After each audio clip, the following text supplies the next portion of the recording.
Cuando se calma el bullicio de la ciudad y se van apagando las luces de la casa, se enciende la luz del entendimiento.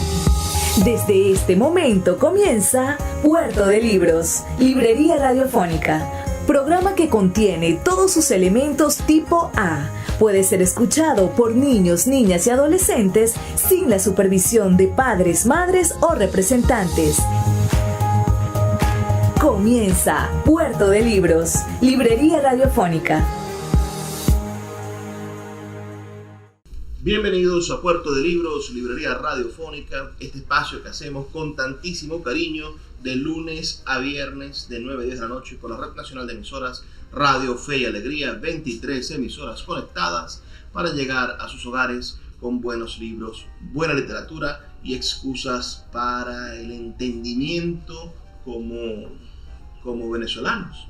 Porque aunque vivamos un país fraccionado culturalmente, donde pareciese que los habitantes de la Amazonia no tienen mucho que ver con los compañeros de Barquisimeto, por ejemplo, o que nuestros amigos que nos escuchan desde Apure, no tienen una relación cultural directa con los amigos de Perijá, pareciese que a fuerza de voluntad hemos ido construyendo una nación y debemos seguir abonando en excusas y en argumentos para construir nuestra nacionalidad hacia el futuro, porque los países desaparecen.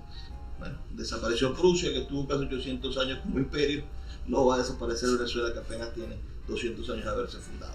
Debemos de poner de nuestra parte para configurar una nueva nacionalidad menos centralizada y que le dé más y reconozca más los valores de cada una de las partes del país como iguales que somos.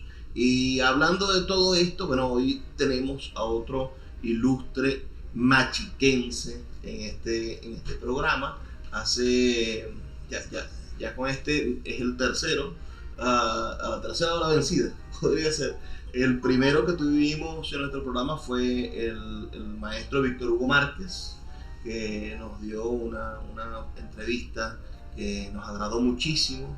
Y luego tuvimos a Milagro Socorro, otra orgullosa machiquense. Y hoy tenemos a un escritor, a un poeta, a un hombre que ha dedicado su vida tanto al verso rimado y métrico en el fuego del soneto, pero también al verso libre y a la experimentación de la libertad poética, creadora, en la cacería de las musas.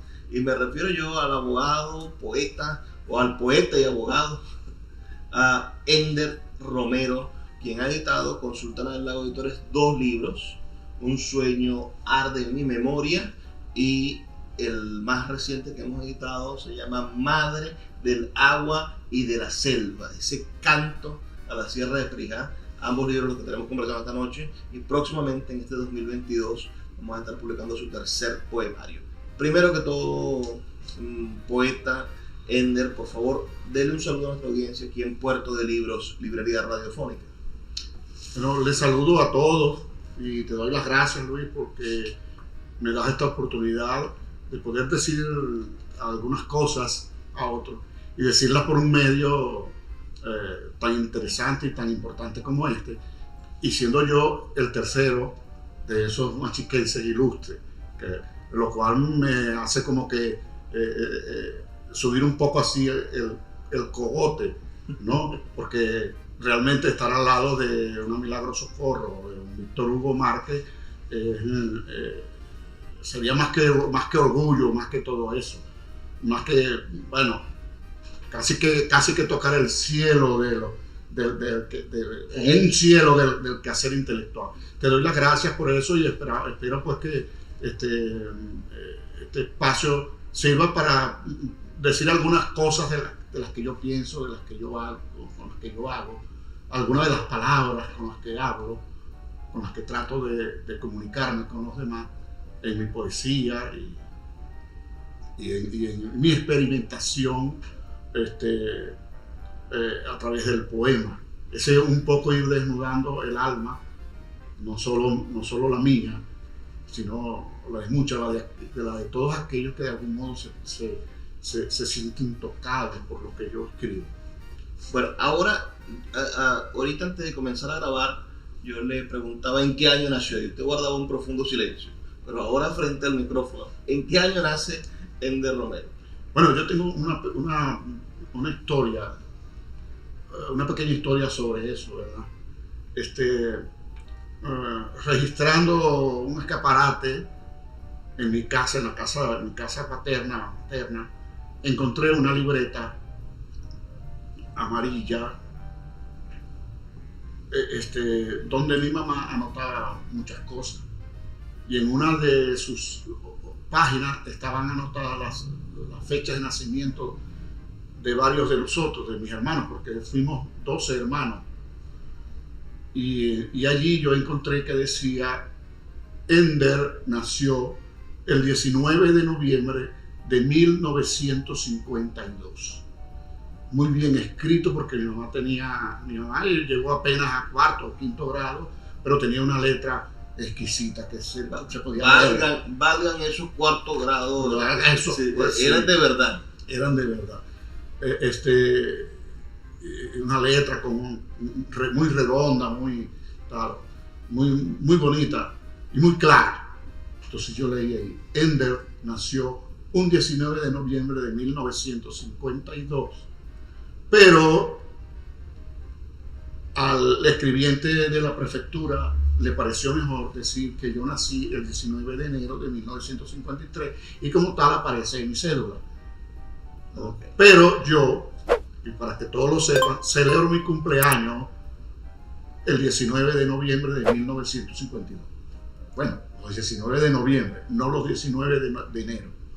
Ese Machiques de los años 50, ¿cómo era esa memoria de esa? Porque no temo que se ha convertido estúpidamente en un estigma la idea de ser perteneciente al mundo rural, ¿no? La ciudad parece que tiene un prestigio, la parte urbana parece que es lo civilizado y lo decente, en cambio lo rural es la barbarie tipo Doña Bárbara, ¿no?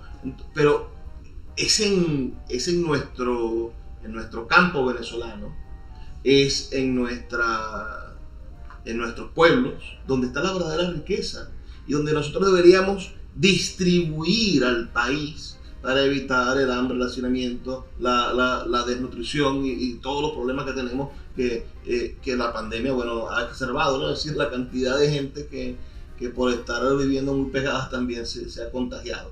Pensemos entonces en esa Machique de hace 50 años, de hace 60 años en que usted nace. ¿Cómo era? ¿Cómo es la que usted recuerda? Sí. Machiques era una pequeña ciudad. No es por nada, pero no, la gente dice el pueblo. Yo a veces digo también la palabra pueblo. Bueno, es mi pueblo, pero Machiques era una pequeña ciudad con mucha pujanza. El Machique de los años 60, sumamente trabajador. Yo lo sentía así. Debo agregar como tal que yo nací a una cuadra de la Plaza Bolívar, prácticamente detrás de la iglesia catedral, de modo que si es de Machique. Si yo soy de Machique, toda mi familia es de Machique, y yo soy de Machique, no sé. Es más, todavía la casita está allí, en el mismo sitio. Porque Machique se ha ido comiendo, fagocitando a los pueblos alrededor. Sí, a algunos pueblos, pero fue creciendo más que todo al impulso de la migración. Comenzaron a migrar primero guajiros y coreanos buscando trabajo, porque esa pujanza de Machique, ese hacer las fincas, las haciendas que en aquella época se hacían, como dice el libro Mantilla, para usar un lugar común o una expresión muy popular, se hacían a hacha, machete, pala y cuchillo. Se hacían las fincas, se construían los potreros, se hacían las rosas para sembrarle el pasto y para sembrarlo, hacer los conucos y todo eso. Y bueno, ese era un machique con pocos carros, en su mayoría camiones, camionetas, muchos jeeps, porque los caminos hacia las fincas eran bastante, pero había una gente con mucho, muy estimulada a construir eso, muy trabajadora, muy dada a eso, y yo por otra parte muy solidaria. El fundo, ¿no? Esa idea del fundo es diferente a la idea de la hacienda. Tú tienes una hacienda porque está constituida, pero hay hombres que se dedicaban al fundo, a tumbar en machiques era preferible decir la matera. La matera. Mañana vamos para la matera, hay que levantarse temprano, y temprano eran las 4 de la mañana, pues, porque había que ir, porque el camino no era fácil, porque los caminos de tierra, tener que subir cuestas, y eso, se usaban muchos vehículos de doble tracción, y se usaban cadenas para ponerlos en las ruedas para poder escalar esas cuestas, esos caminos, e ir conquistando toda esa tierra y convertirla precisamente en la base de toda una riqueza que floreció después, en las décadas de los años 70, 80 y todavía 90. Convertir la selva en fuente de trabajo. Eso. Después comenzó a llegar a mediados de los 60 una migración colombiana. Hay gente que te dice de algunas cosas de ellos, pero mi experiencia es que ellos también aportaron muchas cosas, porque ellos se convirtieron en el peón de la finca, sobre quien recaía prácticamente los trabajos más pesados, pero también en el pueblo se convirtieron en el zapatero, se convirtieron en la costurera, en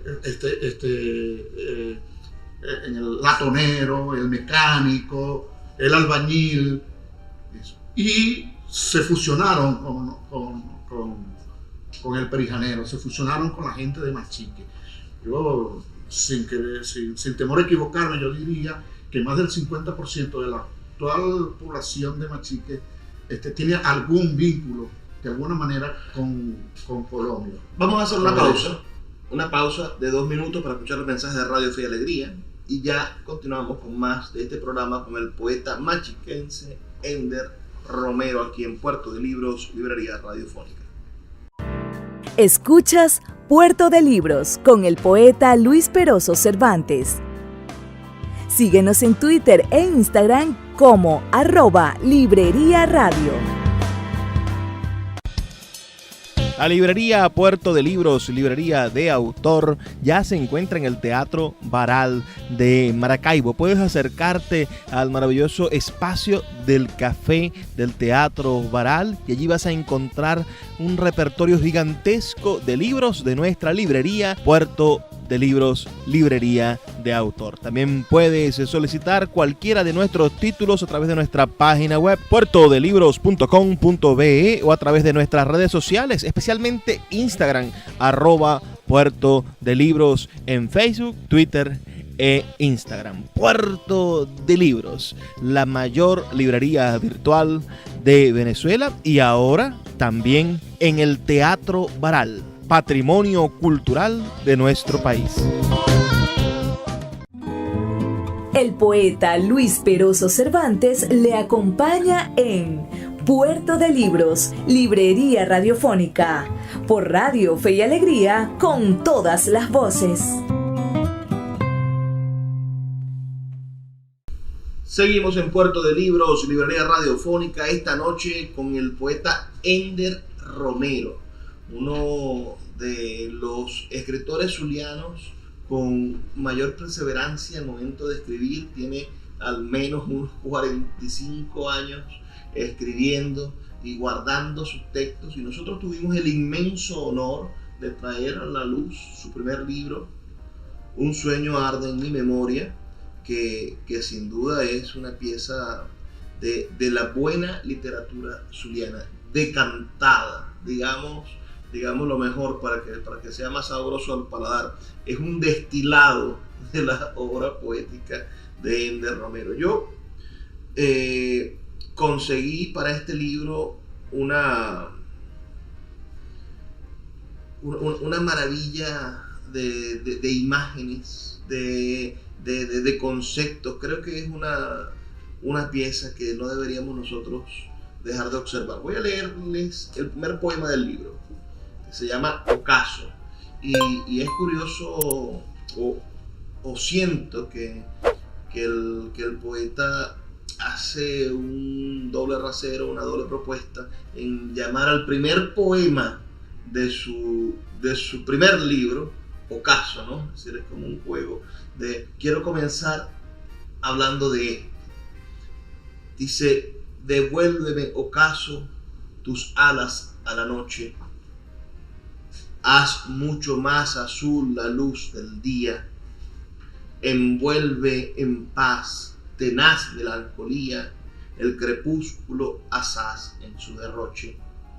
Oculta ya el diamantino broche, que brusca claridad envuelve todavía el dorado y bello haz que refulgía y que la noche nubla en su reproche. Ocaso, triste está mi alma y prevalece el agobio azul de mi tristeza. Desde tu bruma tengo la certeza del turbio dolor que me acontece, y debo esperar y no aparece de nuevo el sol con su belleza. ¿Por qué comenzar con ese poema del libro, poeta?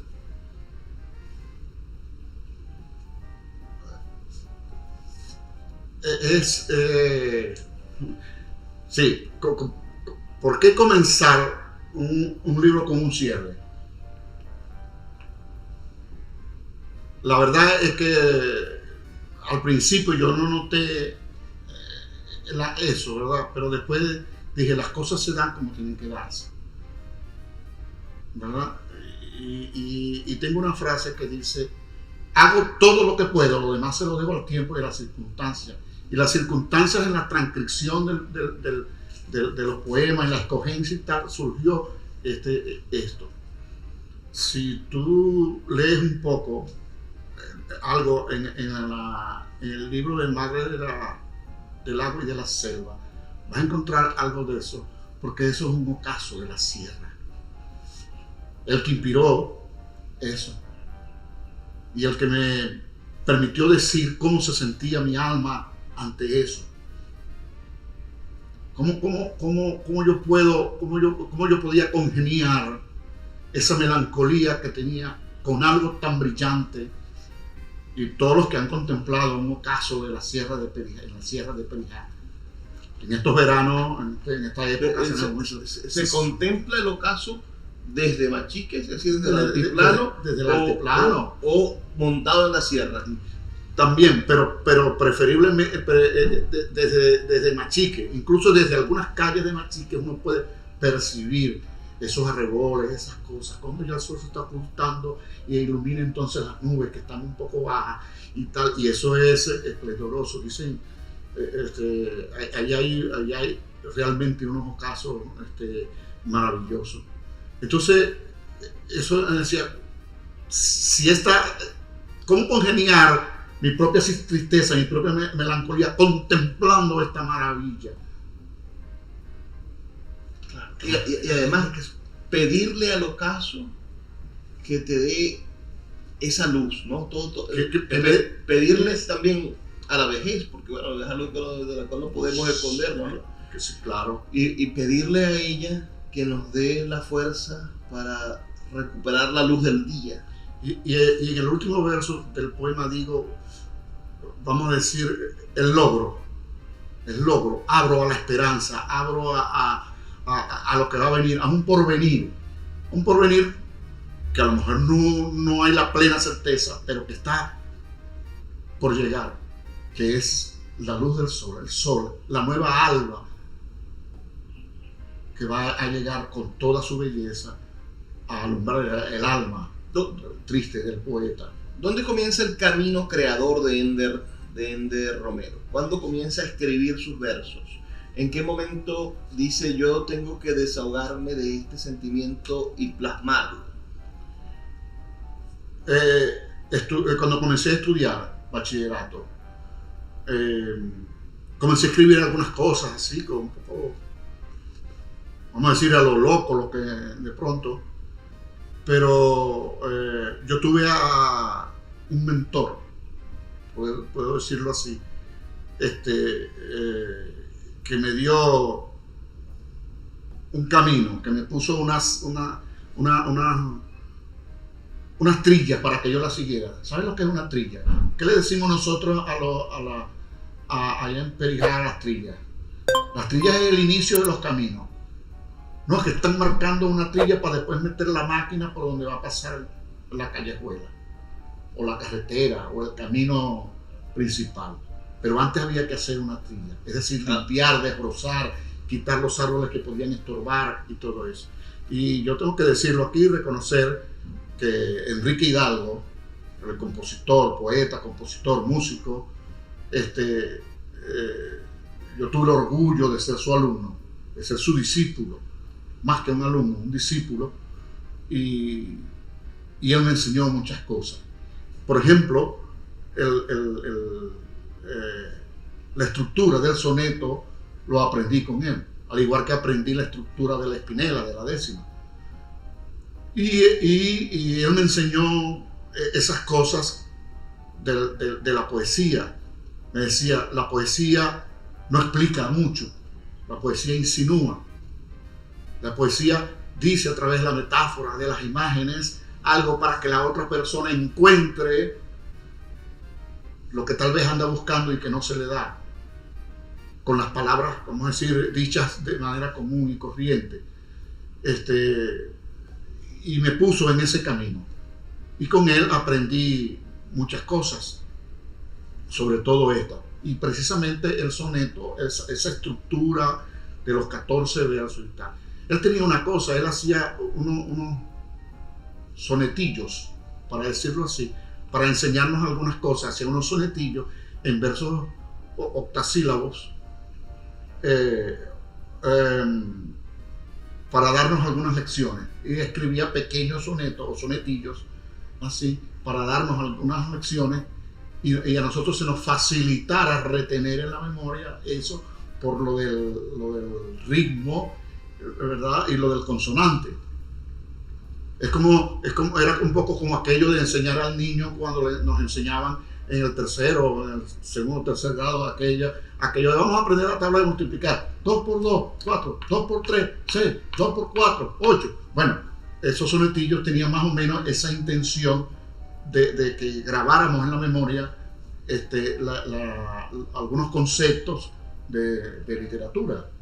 Y entonces yo por eso no tengo esa deuda.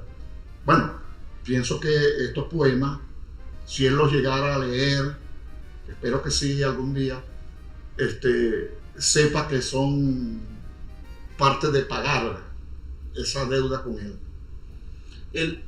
El bachillerato entonces fue como el caldo de cultivo. Sí. ¿Alguna novia también por ahí que sí, claro, que se inspiró usted en escribirle algún... No recuerdo muchas cosas pero una vez le escribí un poema a una profesora de química que había llegado nuevecita allá a nuestro liceo de Caracas, ¿verdad? Así, toda tímida y tal, era delgada, entonces era pequeña y delgadita. Entonces, o sea, no tenía, por ejemplo, ni siquiera un tamaño como para impresionarnos.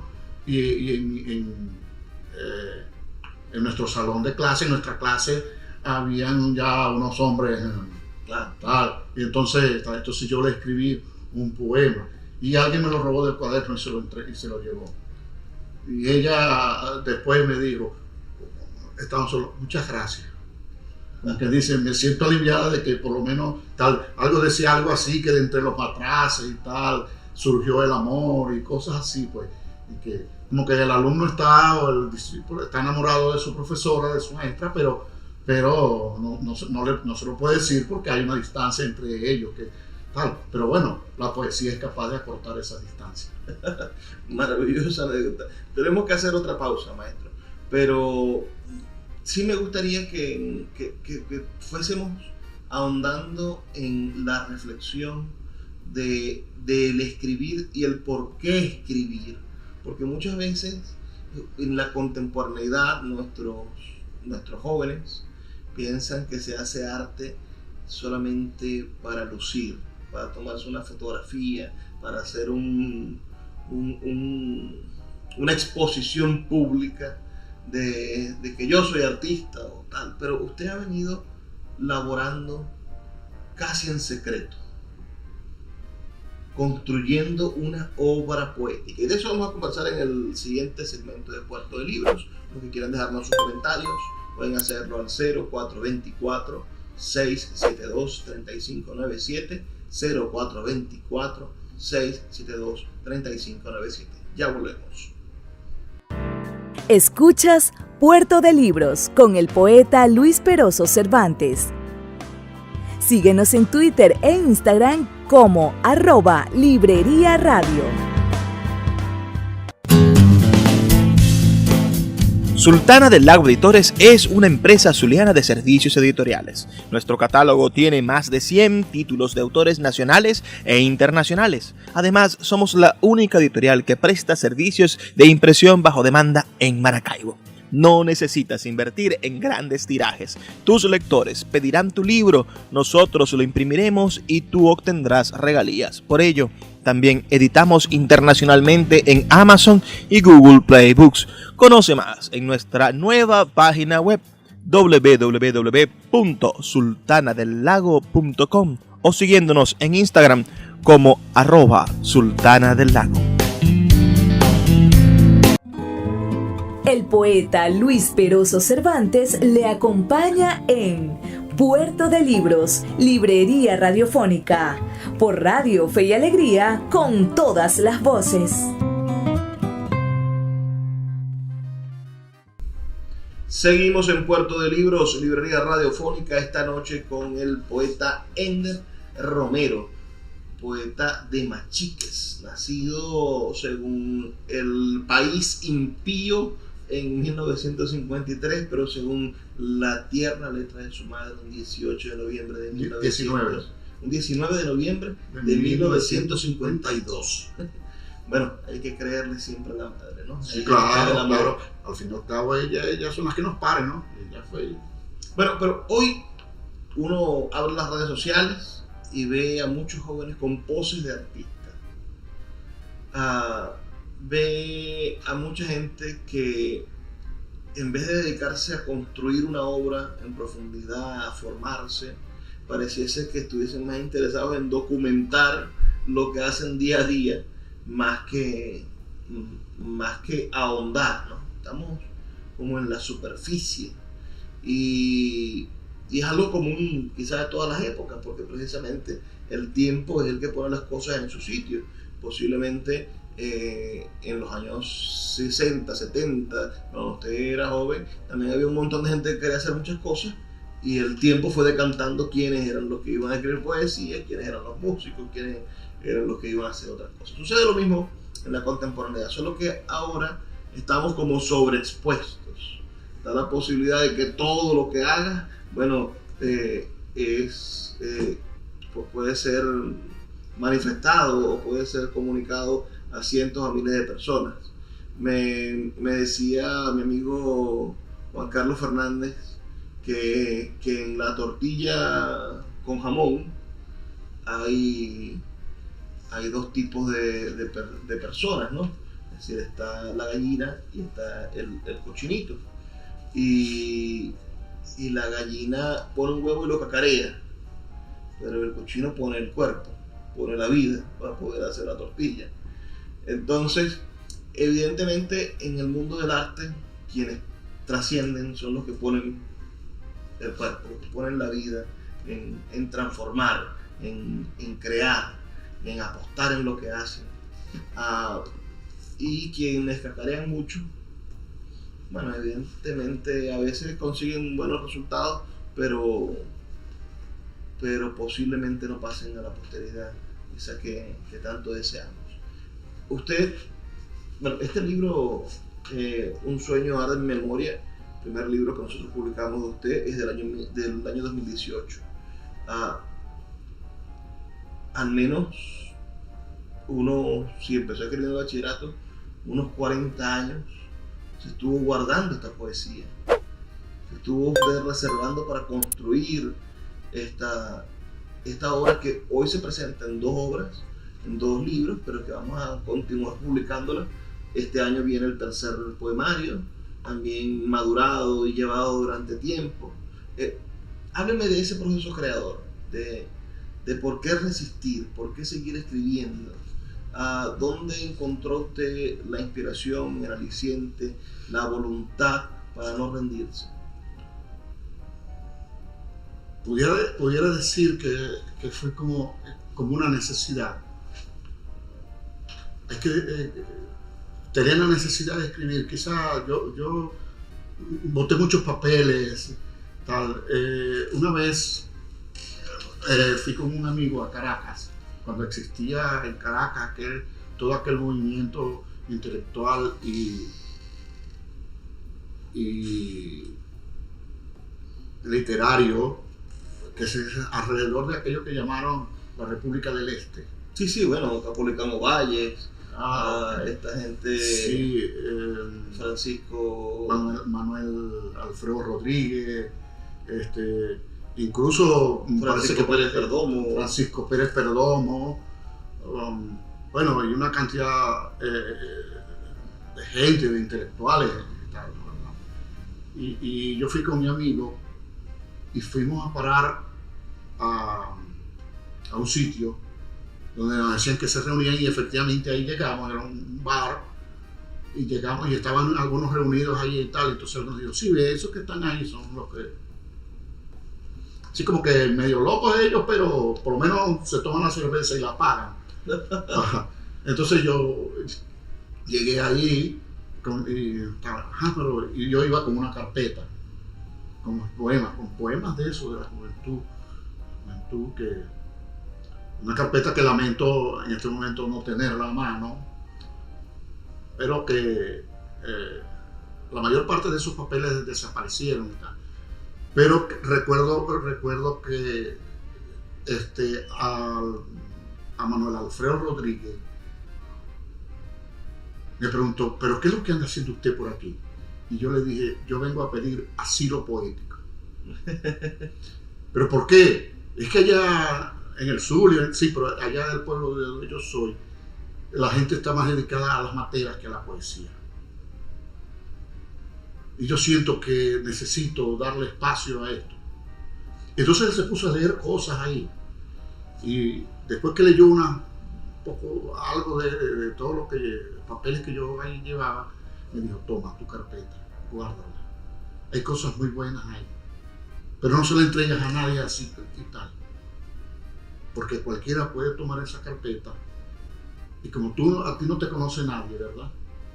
Te publican un poco de esas cosas y dicen que son de ellos porque hay muchas cosas de ambos. Yo realmente no puedo decir si lo dijo si se estaba burlando pero el hombre estaba serio y yo siempre tuve la idea de que era un hombre serio, ¿no? Claro. A pesar de que nos estábamos tomando ellos nos brindaron esa noche. Aparte de eso, nos brindaron unas cuantas cervezas y tal. Y eso, bueno, yo me vine de allá, yo regresé a Machique y regresé como con ánimo. Yo tengo que seguir escribiendo. Y de paso, leer mucho. Yo me convencí, que fue una de las cosas que aprendí con Enrique Hidalgo, que a escribir se aprende leyendo. Y leí mucho, ¿no? Leí, y él me enseñó. Enrique me puso en camino de 2 poetas, porque al principio yo me concentré mucho como que en Neruda. A mí no me faltaba en las manos un poemario de eso, de 20 poemas de amor y una canción desesperada. Pero él me enseñó, por ejemplo, me mostró a César Vallejo y a Fernando Pessoa.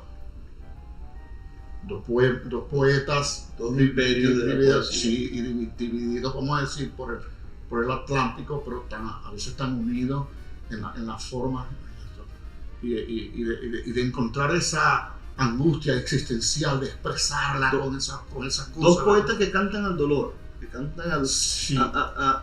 que subliman el sentimiento de dolor del hombre. De la angustia del hombre. Y me dio por leer algunas cosas también de filosofía y tal.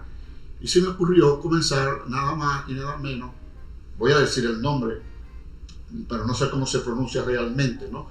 Me conseguí con un libro de un filósofo danés, creo que es existencialista o comenzó con el existencialismo, Søren Kierkegaard, sí, que se llama El concepto de la angustia, ¿verdad? Y en el fondo el hombre quiere desprenderse de esa angustia y hasta cierto punto solo la consiguen dos tipos de personas: el que es capaz de hacer una obra de arte, de hacerlo arte realmente, porque descarga en su obra, sea cual sea el resultado, lo que quiera decir esa angustia, ¿verdad? O la persona que se entrega a la religión, que se entrega de verdad a la religión, el santo, un santo, San Francisco de Asís, por ejemplo, ¿verdad? Que entregó tanto así que quiso desprenderse incluso de sí mismo, porque y entonces es la angustia del hombre. Y eso me llevaba a reflexionar muchas cosas, como que me dice, bueno, es que esto es el resultado de haber comido la famosa fruta esa, ¿ya? Porque a veces hablamos de cosas y no comprendemos bien, ¿verdad? De la mitología esa que nos habla ahí, el Génesis. Podéis comer de cualquier árbol, de los frutos de aquí, del huerto, del paraíso y tal, pero no comáis del árbol del conocimiento del mal y del bien. Y ahí fue donde metimos la pata. Cuando empezamos a conocer y a diferenciar y a entender que había un mal, que había un bien, ¿verdad? Y que fuimos despojados de la inocencia. La angustia también es haber perdido esa inocencia. Y tantas otras plantas que habían por allí. Tantas cosas con las que alimentarse, y resulta que fuimos allá, bueno. Hasta la amapola estaba permitida. Sí, señor. De algún modo, sí. Aunque nos parezca un poco así, pero es esa cosa, esas ganas de decir. Porque yo digo, creo que aquí mismo, no sé si en lo que yo escribí como prólogo, sí. algo dice ahí, que cuando el poeta escribe desnuda el alma, muestra lo que realmente en su alma hay. Así, y el lector que se siente cautivado, que se siente conectado a las palabras que dice el poeta, de alguna manera también se siente, que dice, caramba, con esto me puedo quitar este traje y vivir lo que realmente soy. Entonces eso hace el poema. En estos días le decía a alguien, el santo usa la oración para comunicarse, para desprenderse de su angustia. El artista usa su arte, y en este caso el poeta usa la poesía, usa el poema para quitarse el traje de la angustia, que a veces lo asfixia, sí señor, lo asfixia, ¿verdad? Vamos a hacer otra pausa, maestro. Me ha parecido maravilloso este segmento. Si a ustedes también les gusta, bueno, escríbanos al 0424-672-3597. Esta noche conversando con el poeta machiquense, orgulloso además de ser machiquense, Ender Romero. Ya volvemos. Escuchas Puerto de Libros con el poeta Luis Peroso Cervantes. Síguenos en Twitter e Instagram como @Librería Radio. Así llegamos al último segmento de nuestro programa. De todas maneras, nos quedan unos 12 minutos todavía para seguir conversando esta noche con Ender Romero, autor de Un sueño arde en mi memoria y de Madre del agua y de la selva, canto a la sierra de Perijá. En el prólogo, que en vez de prólogo es un prelogo del libro, sí, Un sueño arde en mi memoria, que les repito, es el primer libro que publicamos del poeta en el 2018. y que viene a destapar esa botella de champán que ha sido su obra, en la cual, bueno, todos podemos libar un poco. Él dice lo siguiente: expresarse a través del lenguaje poético es un ejercicio que requiere valentía. En primer lugar, porque cuando el poeta escribe sus versos, lo que en verdad hace es desnudar su alma y mostrarla a los demás, sin intención de ofender el pudor de sus lectores ante su desnudez. En segundo lugar, porque hacer poesía es un arte y la palabra, la materia prima esencial para mostrar el alma desnuda a otros. Artísticamente hablando, claro. Ahora, tengo la valentía desnuda,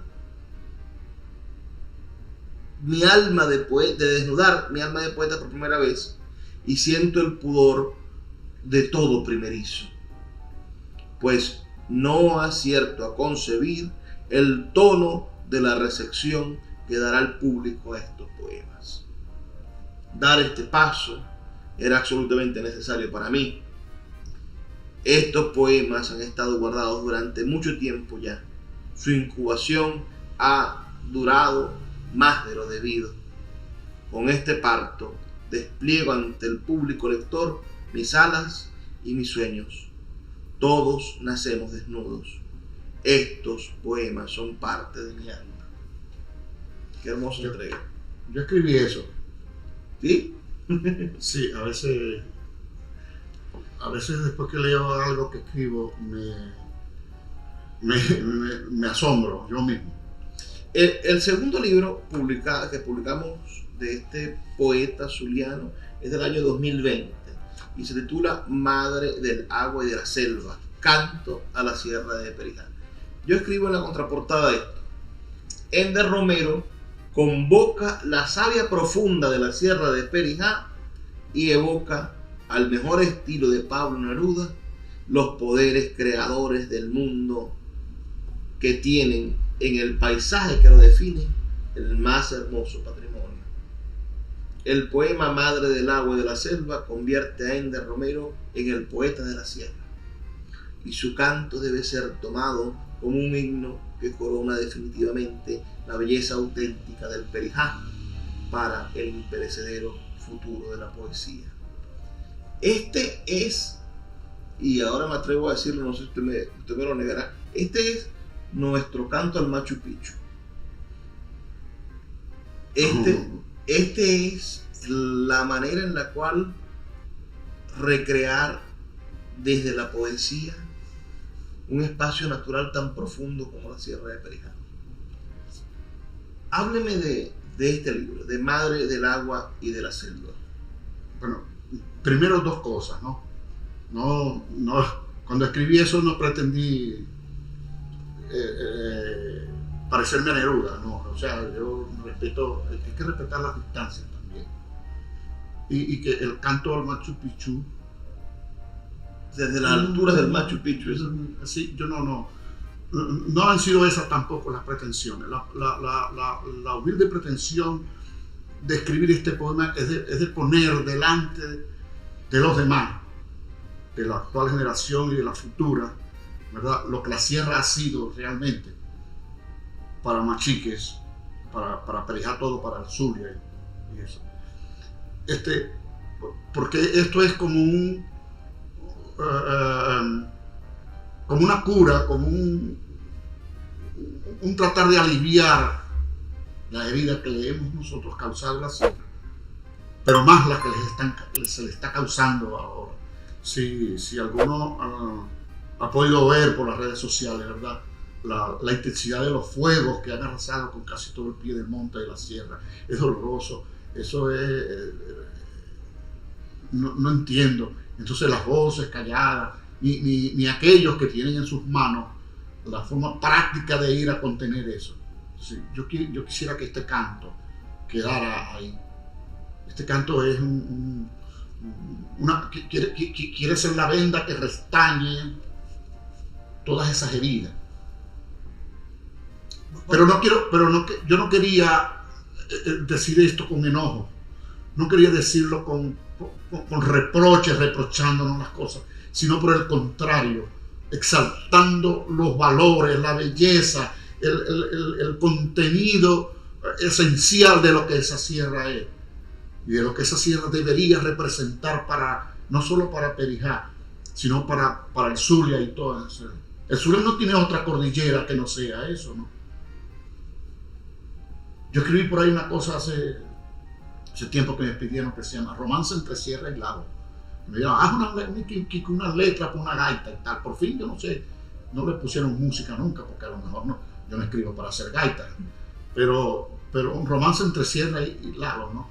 Pero es que el Zulia, sin la Sierra de Perijá, sin esa parte que le toca de la Sierra de Perijá, no es el Zulia completo.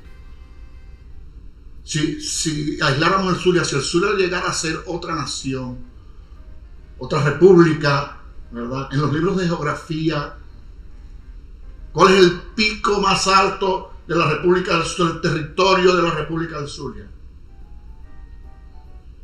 Pues el Manatará, con 4.730 metros de altura, o el Tetari, ¿verdad?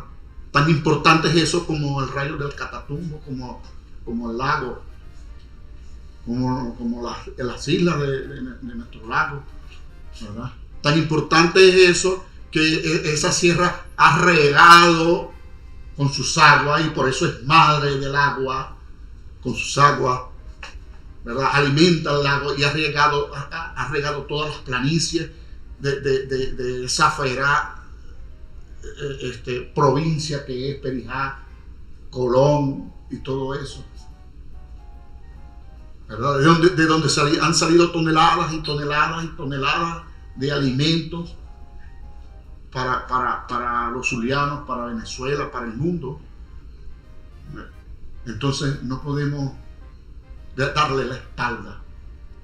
Yo he querido con este poema rendirle un homenaje, pero rendirle un homenaje a su belleza, a sus crepúsculos, a sus amaneceres, a ese frío intenso de la noche, y eso porque yo lo viví. Mi padre tuvo durante más de 40 años una pequeña finca en un pequeño valle entre unas montañas. Hasta el año 2000 la tuvimos. Luego eso lo expropiaron y se lo entregaron a los indígenas. Gracias a Dios, a mi papá le pagaron las bienhechurías. Gracias a Dios, porque a otros los han desalojado y no les han pagado nada. Y yo allí aprendí a querer eso, aprendí a ver las millones de luciérnagas en las noches oscuras cuando no había luna. Aprendí a ver lo terrible de los relámpagos y de los truenos que rebotaban de cerro en cerro, de montaña en montaña durante una tormenta de esas que se dan ahí en esa sierra. Yo percibí eso en mi interior y no podía dejarlo allí.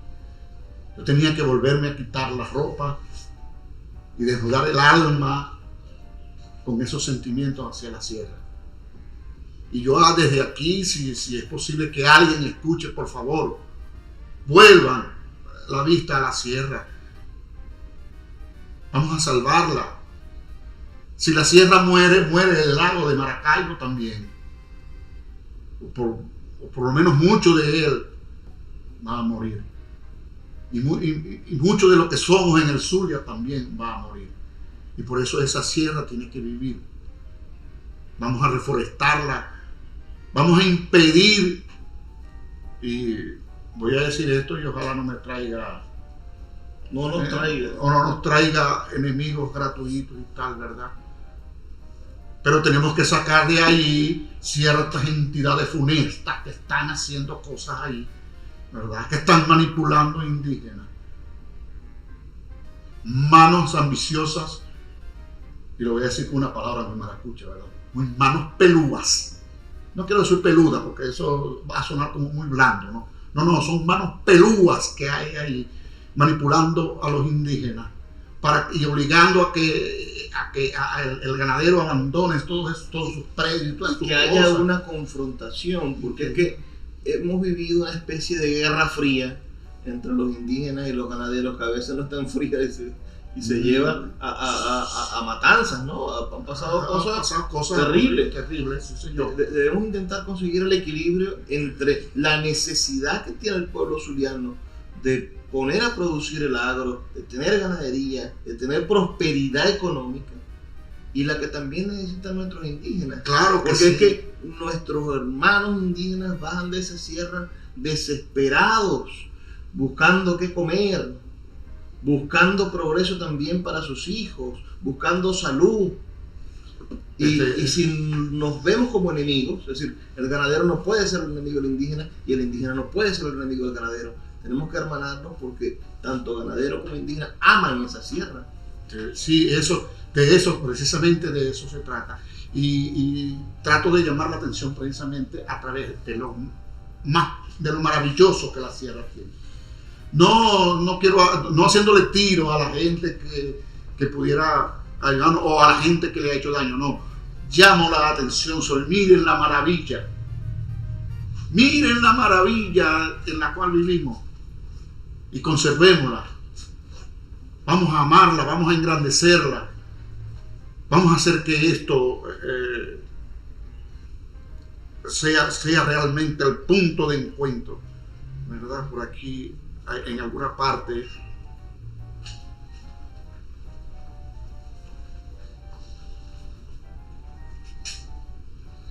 madre del hombre, nacido del agua y de la tierra, sembrado en el corazón de la montaña, poblando la pradera con su afán y sus acciones, en el aroma fresco de la orquídea y en el dorado color de las espigas.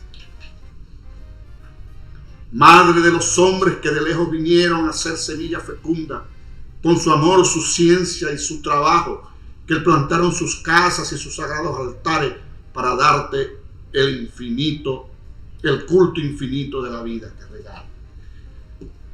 Eso es lo que tenemos que lograr. Que unos y otros nos encontremos y le ofrendemos a la sierra el mejor regalo: conservarla, enriquecerla, no permitir que la sigan depredando de la manera como lo están haciendo. Porque pensaron que los ganaderos habían depredado la sierra, pero no. Ahora nos estamos dando cuenta que la han depredado peor, que le han hecho mucho más daño en menos años que en los 200 años de producción agropecuaria, vamos a decir, por decir un lapso de tiempo, en que los ganaderos implantaron su sistema productivo allí en la sierra. Entonces, de eso se trata este libro. Nos toca retirarnos. Ha sido verdaderamente un inmenso placer conversar con usted. Espero volver a tenerlo aquí en el programa cuando presentemos el siguiente libro, que se llama... El siguiente libro es De Vuelta del Sueño. De Vuelta del Sueño. Sí, porque este es un sueño arde mi memoria, pero aquí me estoy devolviendo ya del sueño. Bueno, cuando nos toque presentar la nueva obra del maestro Dante Romero, lo tendremos de nuevo aquí. Podremos seguir conversando sobre esta ontología del ser machiquense. Nos toca despedirnos. Muchísimas gracias por estar con nosotros. Y a todos ustedes que nos escuchan, recordarles que estamos aquí de lunes a viernes, de 9 a 10 de la noche, por la Red Nacional de Emisoras Radio Fe y Alegría. Por favor, sean felices, lean poesía.